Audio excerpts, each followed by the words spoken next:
Задолжувања само за криминални тендери и богатење на ВМРО. Задолжувања за нивните организирани шеми за извлекување пари, за авиони, за часовници, за бизнис мрежи. Ова е криминална власт која не работи за граѓаните, туку за сопствениот бизнис интерес и богатење врз грбот на народот. Граѓаните денес плаќаат од својот стандард, а утре ќе плаќаат и нивните деца. Овој долг ќе го враќаат идните генерации. Дополнително, буџетскиот дефицит за само 3 месеци изнесува 408 милиони евра. Уште еден доказ за целосниот распад на јавните финансии.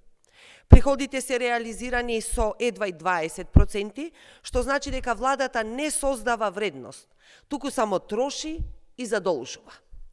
Ова е директен демант на лажните тврдења на Мицкоски дека Македонија е трета економија во Европа. Реалноста е спротивна. Економијата тоне, а граѓаните осиромашуваат. Економските политики на оваа влада се дефинитивно промашени, а економскиот дилентантизам на Христијан Мицкоски ја чини државата милијарди евра.